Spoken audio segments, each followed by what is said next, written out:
Welcome to the Music Ed Matters podcast. I'm your host, Dr. Emily Williams Birch, and this podcast, it exists for you. Whether you're a music lover, an educator, a choir member, each week we bring guests to the show to help explore what matters in music. I'm so glad that you're here. Welcome to the show. Hello and welcome to the Music Ed Matters podcast. I'm your host, Dr. Emily Williams Birch, and today we are talking with choral educator and author Ēriks Wilkinson. In this episode, we talk a lot about sequencing. How do you layer things in a way that makes sense so that all of our singers in the room can experience success? In this episode, Ēriks is going to provide you with all sorts of awesome strategies for teaching rhythm, especially complicated rhythms like compound meter, teaching solfège, especially complicated things like minor and all the varieties of the minor scales, and how to apply that back to the music, and then just random other practical teaching tips and tricks from a veteran teacher and an author and a friend and an awesome person. I really enjoyed this episode because it just sparked some ideas. So if you're a new teacher, listen carefully because you're going to hear a lot of really helpful tools related to sequencing and teaching. If you're a veteran teacher, listen to be reminded of all the things we already know because teaching is so much fun. And I don't want to spoil the end, but y'all, how cool is it that we are in the business of people and music is the tool by which we impact them? I love that Ēriks reminded us of that. So I hope that you enjoy this conversation with Ēriks Wilkinson, brought to us by our new sponsor, Perform International. Y'all know I love my friends over at PI.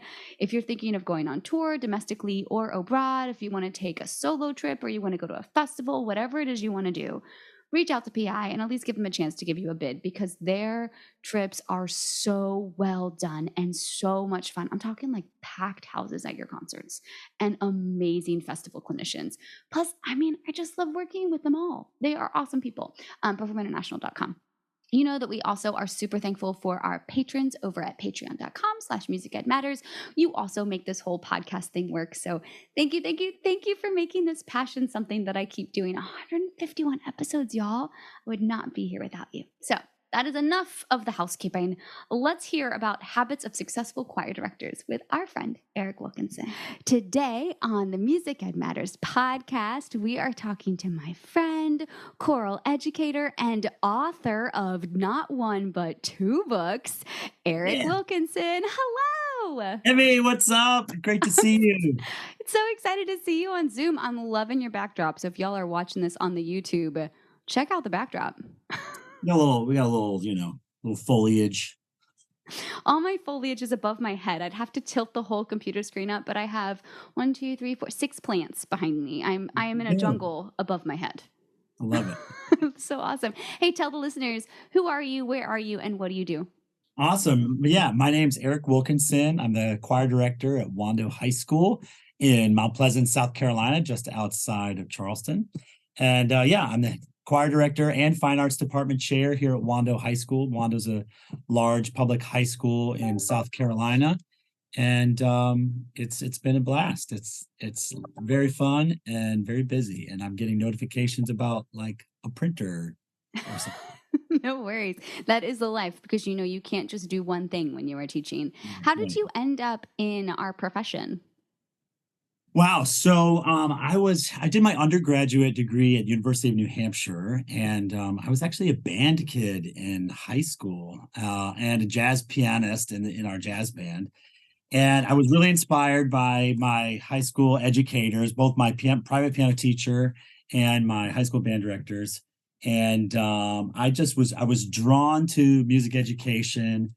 And so I was doing my undergraduate degree at UNH. And kind of on this sort of band track. And then I started singing in choir at UNH. And it was like, oh, wow, this is amazing. A big sort of like light bulb moment.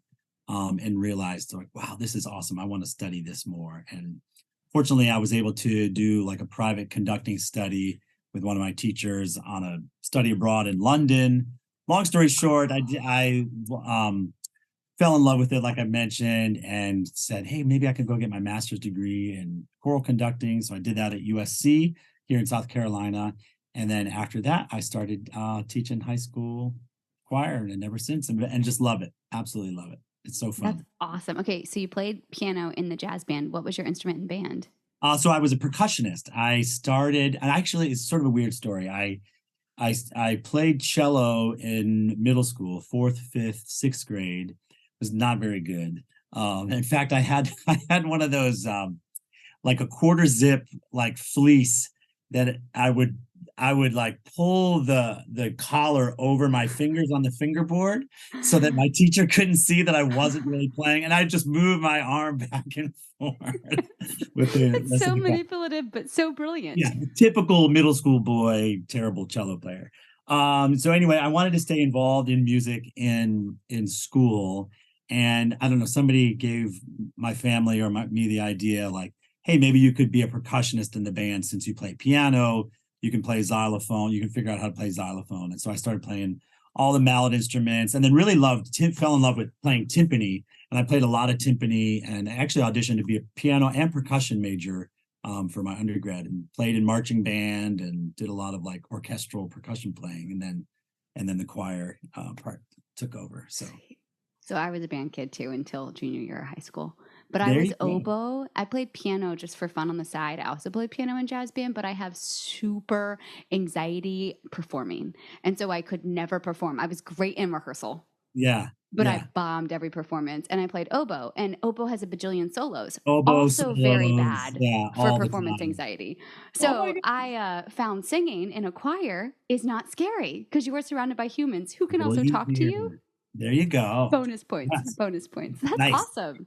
Okay, so you get your master's at South Carolina. We share that in our pedigree. And then have you been at Wando the whole time ever since? No, so I started teaching at Sumter High School, it was fall of 2001 to date myself. So 9/11 happened, right there, the first few months of being a teacher, which was crazy. Whoa. Which is really intense. And so I taught at Sumter High School for 7 years, and then came down here to Mount Pleasant. My wife, Emily Wilkinson, actually grew up in this area and had mentioned to me like, oh my gosh, like, yeah, if you could, teaching at Wando would be really great. And it was a job opening. And the rest is history, I guess. Yeah. So I've been here at Wando ever since fall of 2008. Oh, that's wonderful. What a great place to build a family and a career. That's It is. incredible. It's great. It's really great. Okay, Beautiful one more place. question. What is the thing that you think that you use from band world and piano world the most as a choir director? Oh, wow. Band world and piano world. Okay, probably. So since in band, this is not really an answer to your question, but I think I'm gonna go. I was a percussionist in the back of the room I knew in this was coming. in like early high school, in middle school, early high school, and we were up to no good back there. And so I always learned, I think as a teacher, I learned like really keep an eye on that back row. Always keep an eye on the back row. I almost rarely look at the front row. I'm always looking at the back row because I used to jump out the window like in the middle of rehearsal and then climb back in. We would throw the like cymbal cushions around. I was not very disciplined. I was in the very front row playing oboe, being just goody little two shoes. Don't make me play in front of anybody as a Oh yeah, solo, but I'm here for you. you can get away with tons in the back row, you think. And so I think I use that. And then You I think learned classroom management from your band time. yeah, piano. I think what is really helpful to be able to improvise, and like doing a lot of jazz stuff is fun to be able to improvise for my students. Sometimes it's just as silly as like improvising a very like sort of pop background to the announcements. And so, we might like do today we're going to talk about all that. Like, no, it's just You're so much fun. I it's want to be in your stupid, classroom. but all of a sudden like they pay attention, and so it's like Yes. Oh my it's gosh. very Okay. Saturday Night Live, kind of really crappy sort of. You are obviously so much fun, and I would love to be in your classroom. So, what a perfect segue into the conversation. But before we get into this conversation, Yeah. when are we talking about your books? Because you've written not one, but two. Do you want to talk Yeah. about that first or at the end? Well, yeah, I would love to share this because in talking with another friend, they, it was like these books came out, I think like right before the pandemic hit. And so there's been and I feel like a lot of people may have known about them at that point, or there've been a lot of people that have left the profession, or people that are brand new to the profession, and things have changed. So it was great to like say, hey, yeah, these are out there and these are great resources. The first one is Habits of a Successful Choir Director. And this is kind of like a textbook read. This is sort of a nuts and bolts practical approach to being a choir director. This is something for you as a teacher to keep on your desk and refer to. I like to say, this is everything that I have learned along the way that I was not taught in undergrad or in my master's degree. Everything I had to learn the hard way. Things that are really practical and can help you like with getting organized and help to structure your program.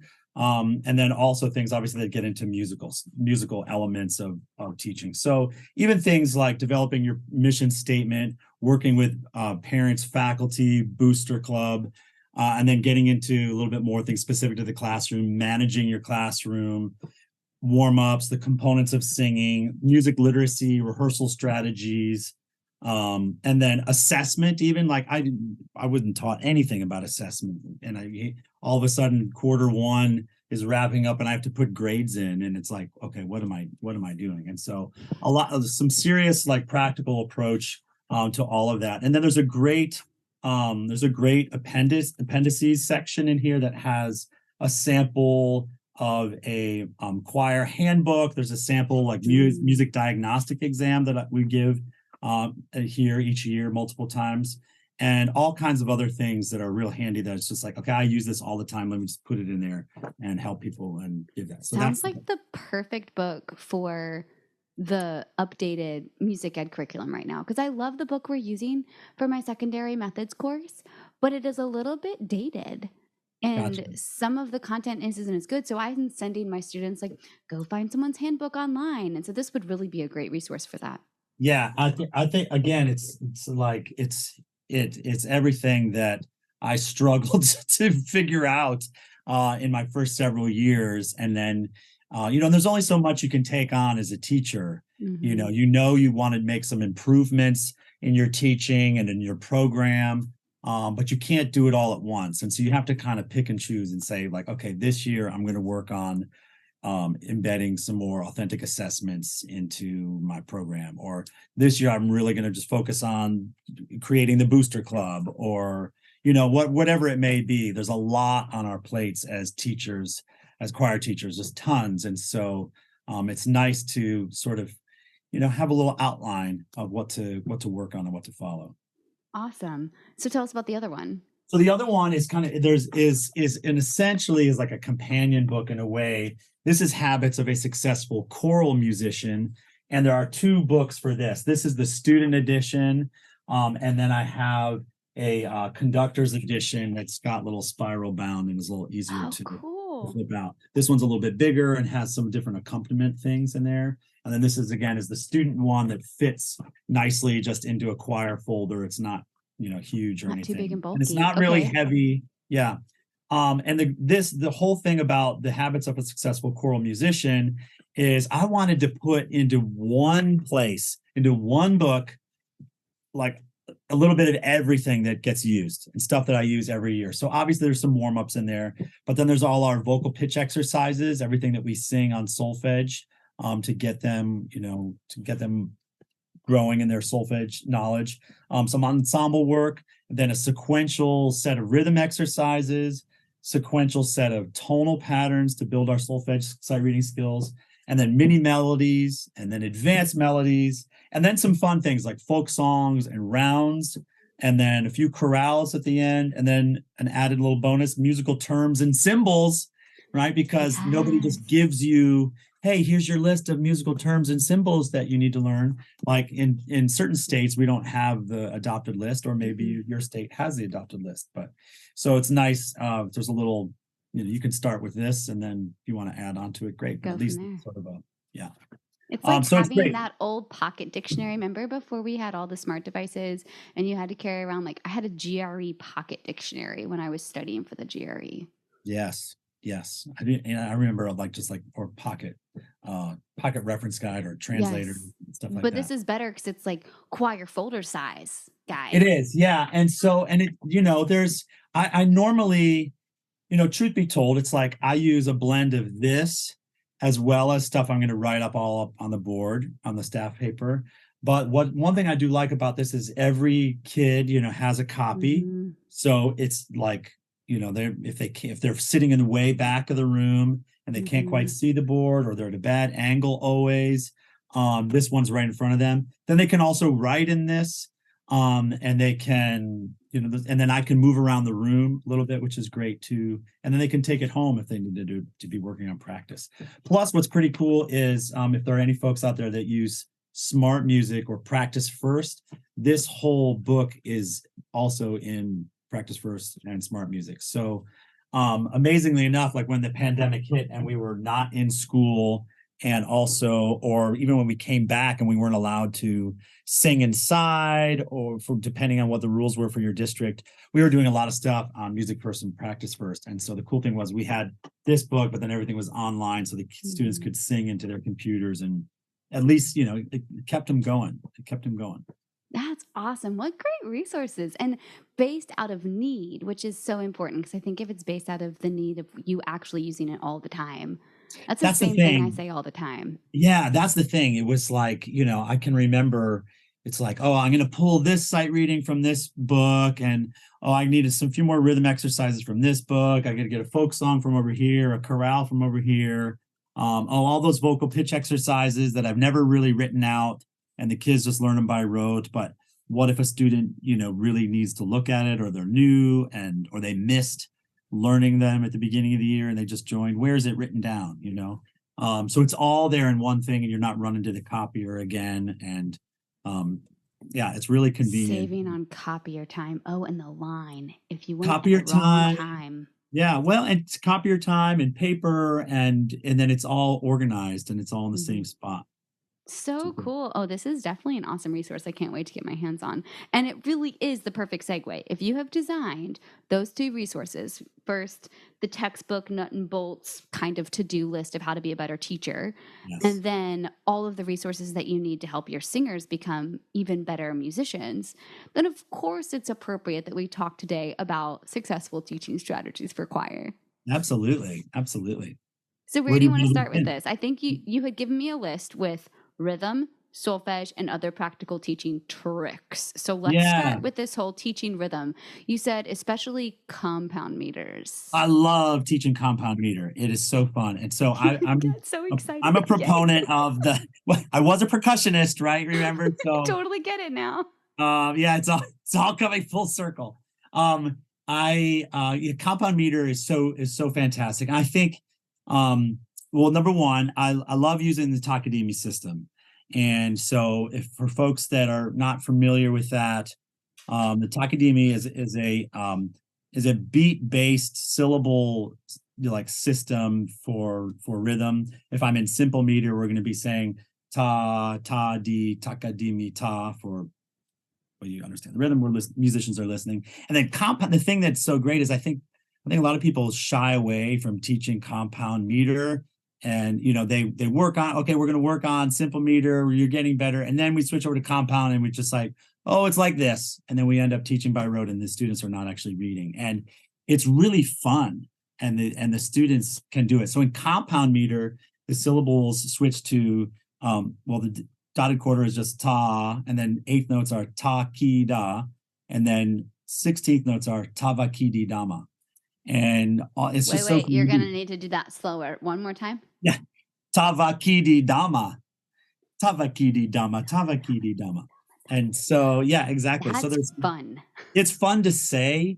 The kids like doing it, and it is it's really great. So like even if I just read one of these compound meter exercises from the book, just to give you a sense of like how it's sounding. This is Tavakidi dama takida takidida takidida takida ta ta da ta. It gives you some of that. It's like mouth feel. It feels good in your mouth. It makes, and it starts to, it's amazing how it just starts to flow. It really starts to flow. And they can read these really complex compound meters that probably some college level music students might have I was trouble going to say, reading. go ahead and say it because that's a Yeah. truth right there. Yeah. And so, we have a job as music educators to prepare our students and to educate our students and make sure that they are completely musically literate. And compound meter is part of it. They love singing in compound meter. We shouldn't just be limited to 4/4 major. And so I challenge everybody to have some fun and go to it. A couple of years ago, too, my good friend and colleague Matt Taylor and I devised a crazy second semester adventure for our students, and that was called the Compound Games. And long story short, we do a lot of compound meter, usually in January, February, March. And it's like the deep dive for a lot of our choir classes and really get them to advanced levels with subdivisions and dotted 8/16 16th patterns. And we kind of started thinking like, well, maybe we could have a little competition. What would that look like? The Compound Games were born. And it was basically, there was like a March Madness bracket style competition with students that would do rhythm flashcards, and then also a group competition where they would have to perform a rhythm, and then also they would compose a compound meter rhythm and then give it to the other class to perform.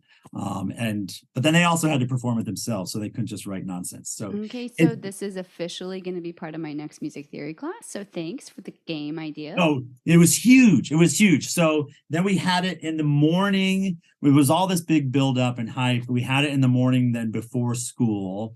There was food. We had lights. They came up with team names. We were wearing referee shirts. We got another music teacher to come in and help judge. And we printed like headshots of all the kids. It looked like the Hunger Games kind of thing, and put them up on the board. And when they were eliminated, we took them down. It was hilarious. All of that to like just have fun. And they were some just beasts of compound meter readers. It was super fun. That's so cool. Then when you go to something like a classic, like take like Bonnywood Green by Stephen Hatfield, right? Beautiful piece, gorgeous piece, awesome story. There are some really tricky rhythms in there with dotted 8/16 and where the patterns switch around and it's never the same. And so I remember teaching that piece thinking like the only way we can do this is if they can really read it. And it's not going to be me banging it out by rote. I want them looking at the page and knowing exactly what that rhythm is and why. And so that's when I got really excited about teaching compound meter. Okay, I'm also excited about teaching compound meter. Thank you for Tavakidi Dama. Tavakidi Dama. Yeah, 6 syllables. Yeah. All right. Well, next time I see you in person, I will be a professional. There you go. I will challenge you. No. Oh, we can have our own little mini version. That would be so mini compound games. Yeah. I have a lot of compound meter flashcards that we can use. Oh my gosh, that's amazing. Okay. So teaching rhythm, you use Takadimi. Do you just introduce it on the first day? How do you just go with it? And do you teach really them early. Other? Really early. So a lot of times at the beginning of the year, we'll be focusing on simple meter. I have all the choir students patching so that they're feeling the beat and understanding downbeats and upbeats. And we'll be just call and response. Ta, di, mi, ta, stuff like that. And then we'll switch into just compound meter, like, hey, this is no thing. 1, 2, 3, 1, 2, 3, ta, ki, da, ta. And then they echo back. Mm-hmm. And we just start doing that. And you layer it in all by sound, orally at first, and then pairing it with their kinesthetic movement, which is key. And then once they've lived in that for a while, they know how it sounds. Then we introduce the symbols for it. And like, okay, this pattern is what you just said. And this is what this looks like. And then you move sequentially, obviously. I think that just thinking back on it all, I didn't know as a beginning teacher how to move sequentially with teaching music literacy, both on the tonal side and also on the rhythmic side. And I made a lot of mistakes in my early years. It would be like I would teach level 1, level 2, and then level 10, boop, and then obviously they would fail. And I learned early on that it's so important to, set your students up for success. And a lot of that is, you preparing them step by step to be able to do sequentially what you're going to do, either rhythmically or all on the tonal side of things, and then combining them that's a whole, different level. Okay, last question of rhythm stuff. Do you ever make the connection for them between takadimi and counting numbers, or takadimi and anything else? Yeah, we don't shift to numbers really a whole lot. We talk about it a little bit, but truth be told, I don't make a big deal out of it. There are times that we talk and say, like, okay, how many they have to do on one of our assessments. They have to identify. They look at a piece of music. There's no time signature, and they have to tell me what the time signature would be. And therefore, they're looking and they're analyzing, okay, how many beats are in this measure, which note value is getting the beat. And so they're figuring it out. And along the way, we talk about, okay, this has got 4 beats in this measure, or this has 3 big beats that are divided into, 9 subdivided beats. So we talk about it, but we don't beat it into them or anything crazy like that. Yeah, but if you make the connection, that's all that really matters in the long run. So they can take it and run with it wherever they go from you. Yeah, absolutely. All right. So a little deep dive into your sequentialness of rhythmic teaching. Now tell us about tonality, especially solfège and minor scales. Let's go over to minor. The minor scales are... I love your energy. You are awesome. Well, it's so fun. And here, like, the kids love minor music. And I think we're doing a disservice as music educators if we don't dive into, minor music quickly. We want them to sing in minor. Most of the stuff, if you pick a song in minor, they're going to love it. They're emotional. They've got all these feelings, and like minor music, of course, is going to do that for you. So I'm a proponent of law-based minor for sure. All right. So if they can sing their major scale, right? Do, re, mi, fa, sol, la, ti, do. Pretty quickly, then they can sing their natural minor scale. La, ti, do, re, mi, fa, sol, la. And so we'll move around in that. There's a lot of folk songs that are natural minor with that whole step between la and sol, which is so fun. But then it's like, hey, there are 3 types of minor scales. So we teach the natural minor, then we go into the harmonic minor scale, and they love doing that. I'm flipping around to find this exercise that I wanted to reference. So I think I love do this one. I think that it's hard for some students to go mi, fa, si, la, getting that augmented second in there. So we will, when we're doing the harmonic scale, and we write it all out vertically on our whiteboards. La, ti, do, re, mi, fa. Now it's harmonic minor, change that to si, and then la, and we're showing the spaces between there. And then we'll sing those intervals a lot. So they practice singing that. And then one thing I love doing, and it's usually in October, it's like spooky season. We'll sing, I'll teach them this little, I call this spook music. And so the bass, the low part will do this. They'll sing, la, la, la, a little bass line, and you can change keys with this. And then there's an accompaniment part, la, do, mi, do, la. And then I have them like scare their neighbor. It's so silly, but it helps them. Once they've done that, la, do, mi, do, la, la, do, mi, do, la. It gets that minor triad in their ear, which they need to know, obviously, and that helps them. And then, so we have the bass line, and then we have the middle part, our little accompaniment part.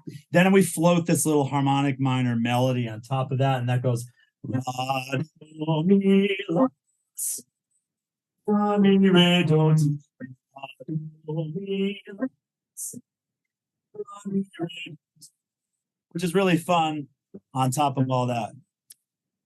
That sounds like a lot of fun. It's a great little thing. I call it spook music. And truth be told, since you asked me earlier about my background, when I was in marching band in high school, we played for it was like a Halloween parade.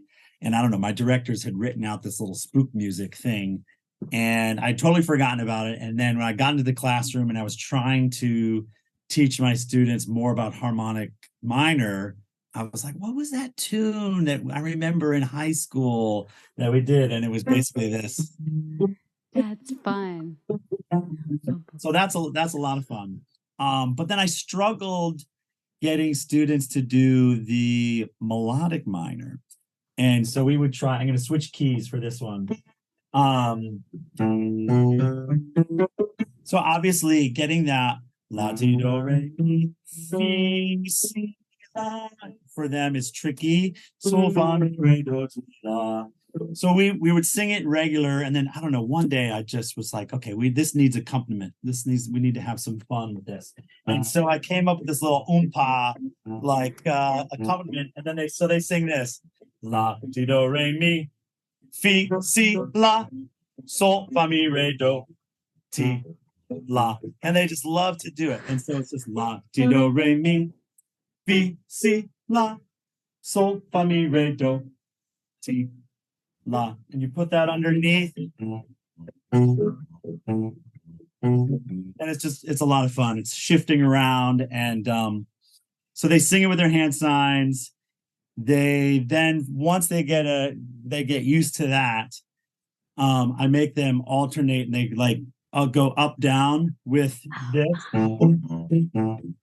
So they're singing and going, alternating from their neighbor, and it's yeah, and it's like you're fully engaged. The body is moving, the hand signs are moving, they're singing the melodic minor, and they're having a blast and laughing, and it's their favorite. It's like, hey, what's your favorite vocal pitch exercise? Let's sing the melodic minor scale. Like, who are you? There are people. Yeah, it's just fun, and it's all part of sequencing what they need to learn and broadening their harmonic language to understand the three different types of minor scales, and then being able to sing repertoire and identify when the melody is shifting into melodic minor or harmonic minor, and just a lot of fun. So you do all this in the beginning of class or throughout class. Where are you throwing these rhythmic and melodic things into? Yeah, all of that is in like fundamentals time at the beginning of class. The warm up in Wando chorus is a combination of vocal warm up, ensembles, drills and skills, and music literacy. And it's constantly rotating around so that but it's your job as the teacher, as always, like to know the layers and know the steps of the ladder that you're on. You can't just jump ahead. So if we've been layering in some compound meter, we don't just skip ahead to dotted rhythms or skipping ahead in simple meter 16th notes. You got to just kind of layer, and you continue. It's like you're building a house each year, and you keep working on adding a few different levels of brick to it.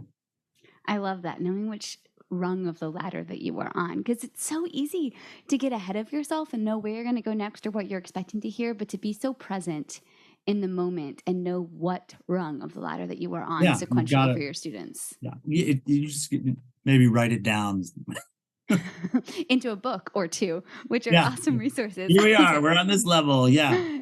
Awesome.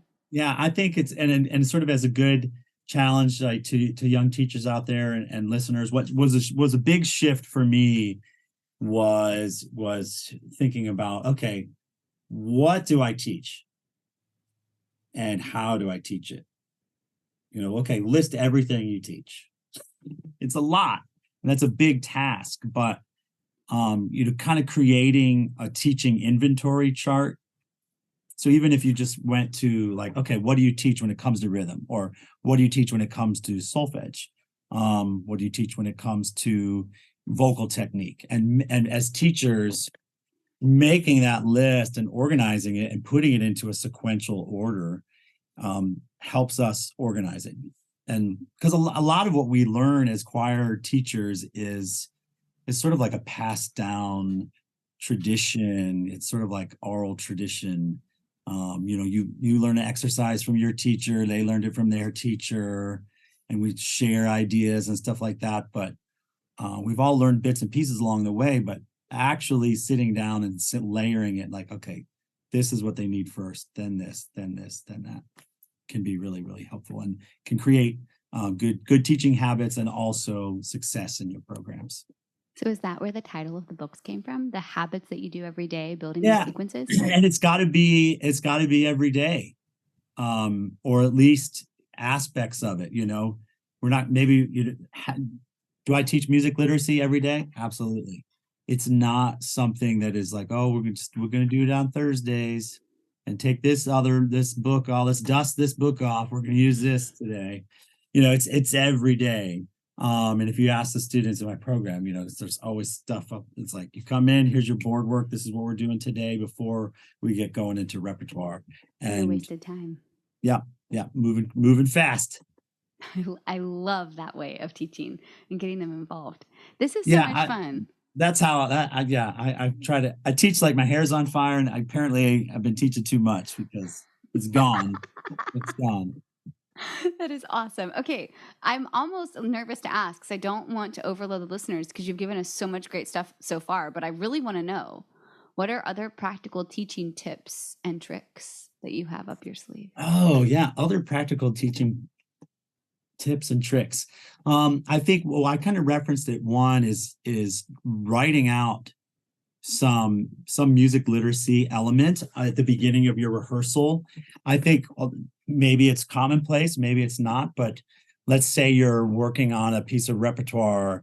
Go ahead and look in that rep, like, what are the quintessential elements that make that piece special? Is it some certain tonal aspects? Is it something in the harmony? Is it a special rhythm in there? What is going to be challenging to your singers? And then extract the quintessential elements and then turn that into a lesson. Turn that into a warm-up, turn that into sight reading material. And this takes work on your part as a teacher, because you've got to dig in there and figure it out and then maybe go compose a new melody. But I think that is really successful. And that kind of layers in with what we talked about of giving your students different levels to work toward, to progress on, to be successful. And if we master those components of the song, then when you find them in their natural habitat in the song, then they see it. Oh, there it is. There's that rhythm you talked about, or there's that skip or accidentals. Skips to accidentals are really fun. Working on accidentals, obviously, too, with solfège. So I think that would be a big tip with planning out rehearsals and fundamentals time. Extract the quintessential elements from your repertoire and work that into warm-ups. And a lot of times we get stuck in some of the same old routine. Find a way to freshen up with that. You sound just like Dr. Wyatt. He always would say, what's the hook of this song? Like, why are we even going to like singing it? What are we going to learn from it? That was his biggest, oomph in our face during the one choir that we all directed and picked the music. What's the thing? What are they going to like with this song? What do they need to learn with this song? And you know how animated he gets. It's really important, especially for us, to plan out a variety of repertoire for our students. A lot of times we're always going to program things that we like, but you got to be careful. You've got to figure out, okay, let's have some variety, not only in time period, but in genre, but also, like you mentioned, okay, when Dr. Wyatt, what's the hook? What are they going to learn from this piece? And so kind of looking at that, is it a rhythm? Is it a cool harmony? Is it counterpoint in this type of song? Is it, whatever it is, and then making sure you have a well-balanced diet for our singers in the music that you're working on is key. Yeah, you can't just have all main dishes. You have to have the appetizers and the side dishes and the desserts.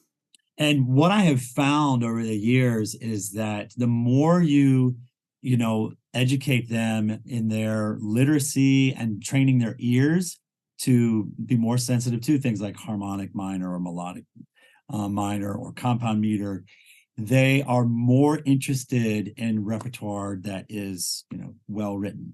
And so if they have an advanced, taste, they're not going to want to eat junk food. And so that is really important. And that's our job as choral music educators.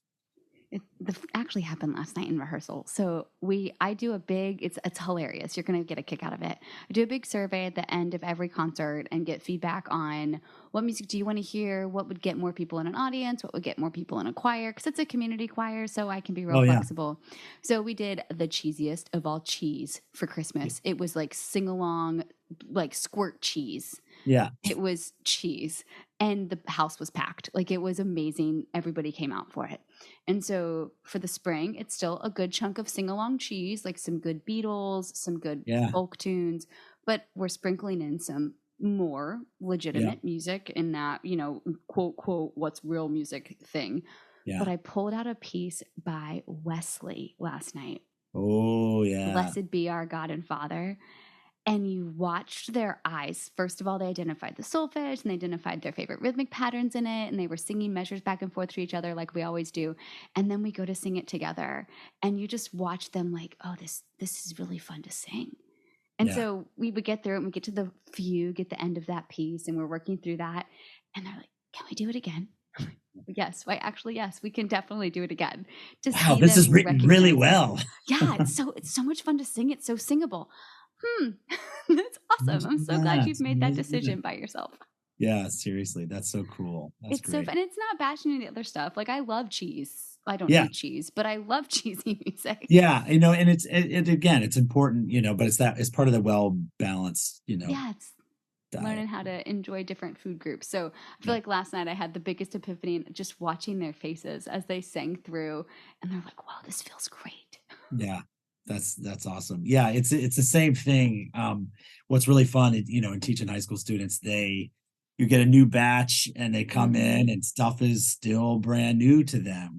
They've never sung Sicut Cervus by Palestrina, and it's like, so you got to kind of get that. They all need to sing that at some point and be exposed to it, and then seeing their faces, I'm like, oh wow, this is so I cool. get it. Yeah. But it's all those fundamentals that you're talking about. It's finding the quintessential element of each of the things. And then, really importantly, what you talked about is that sequence. And I love what you said too, especially when you have an experience that's not successful, like going level 1, 2, 3, 10. Yeah. If everybody bombs, put up the mirror and figure out what step you jumped over and try Absolutely. again. Yeah, absolutely. And a lot of times the solution to the problem can be on a very different plane. It can be, something that's totally different. And you think it's this, but it really is something else. So just being mindful of that. Sometimes in, like, even a small situation is like in music, sometimes, okay, if that measure is the problem, it probably is the lead up several measures beforehand, and then the problem is faced there. But that's why I always love in church choir when the sweet church choirs are like, I need to fix this one measure. Well, really, it's the measure before and after. It's probably a couple before that. Yeah. Exactly. So much fun.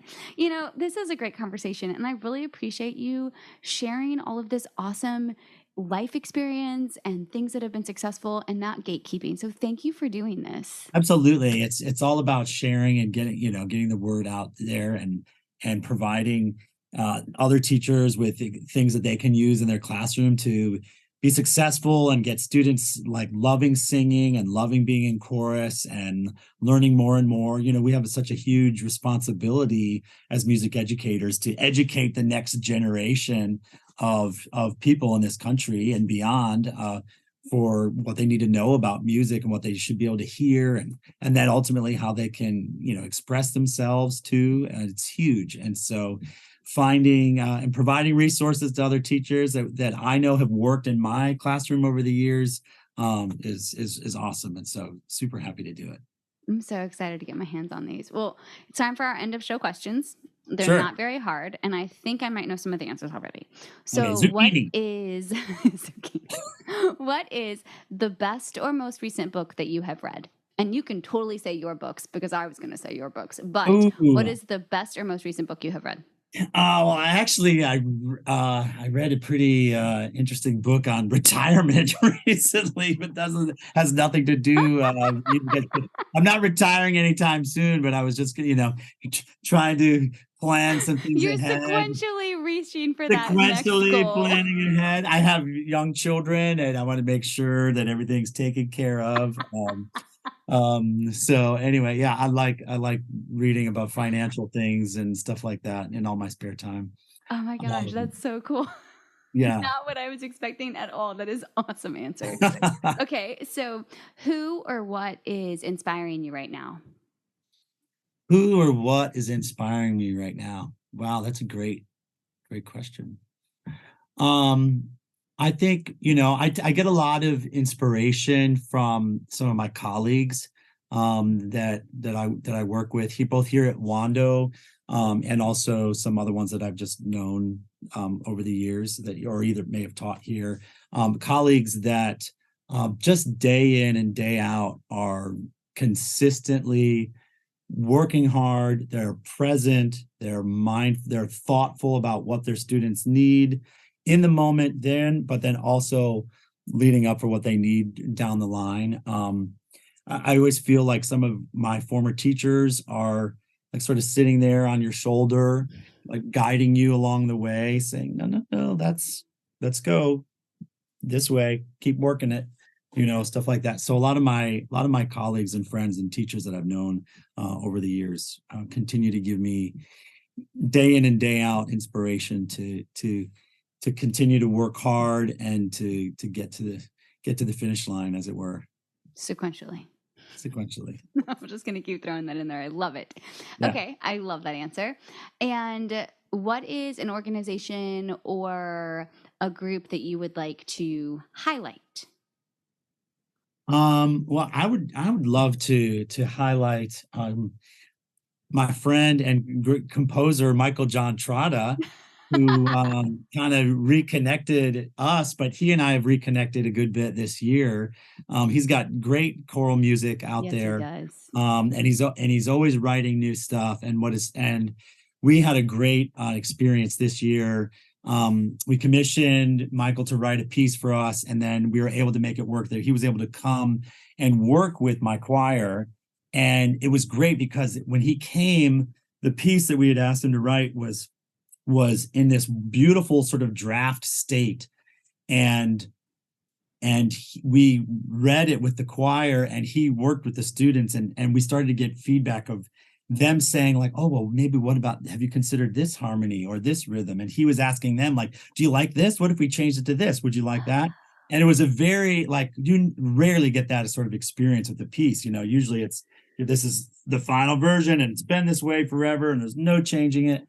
It was like very pliable in the moment, and he was asking them and they were asking him, and it was really beautiful and fun to see. And so I invite people to check out Michael John Trotta's music and also consider working with him, having him come work with your choir or do a commission, because it's a fantastic experience. And it really propelled us at the start of this semester. It really launched us into a way this semester that I didn't foresee. And the kids they're being much more musical, they're being more insightful. And a lot of that was as a result of that collaboration. So shout out to Michael John Trotta. Yeah. He's awesome. He's gotten me so many guests on the podcast, and he was actually one of the earliest guests. He was in the first 10 episodes, which I don't even think are still live because they're up in the wrong type of format. So they're not usable anymore. I mean, it's just a hot mess. Those first 10 or 12 episodes were just, thank you for listening if you've been listening all along. I love it. But he's such a great person. I'll make sure to include his website. All right, last question. What is the one thing that really matters that you want the listener to walk away with today?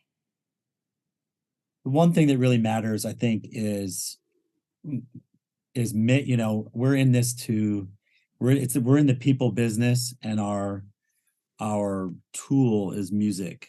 And so we're there to help people. We're there to help them become better musicians, but also better people. And I've learned over the years that that's a cyclical relationship, and when you become a better musician, you become a better person. When you become a better person, you've got skills to become a better musician. And if we always find a way to kind of infuse that into our teaching and our time with our students and with our choirs, I think it's all about making the world a better place. And so if we can do that, make better people and better musicians, it's going to be awesome. Awesome. And do that with your books, Habits, because they are awesome. This has been such a good conversation. Thank you so much for your time. Thank you. I'd love to see any listeners come out this summer. We've got a Habits Summer Institute that we'd love to work with and build connections with people. We use the resources, the Habits resources. And we also have some great other guests: Tim Lotzenheiser, Matthew Arau, Scott Rush. Myself, Michael John Trotta is coming too. It's in Charleston, July 5th through the 8th. It's going to be a lot Awesome. of fun. There's also tracks for band and orchestra. So if you've got some friends in the band world that you want to try to migrate them into the choir world. I will But definitely put a link in there. That is awesome. And man, what a great excuse to go to Charleston. yeah, come on. Awesome. Thanks so much. Thank you. Okay, anybody else kind of super excited about playing that whole compound meter game that Ēriks talked about in the beginning? Or what about all the different little fun songs for teaching minor and making it fun? Oh, I'm just excited to teach. I hope you feel excited to teach. It's episodes like these and so many of the episodes that we have on the podcast that always remind me how cool our job is. Yeah, it's hard work. And Ēriks talks about how hard it is. There's a lot of things you have to do and a lot of pre-work and a lot of exploration. But you know what? We're in the business of people and we get to use music as our tool to impact them for good. That's pretty cool. So in case no one has told you today, my friend, you matter. We all know that music matters, especially habits of successful choir directors and all the things that we sequence to make better humans thanks to music. And I'll see you next time.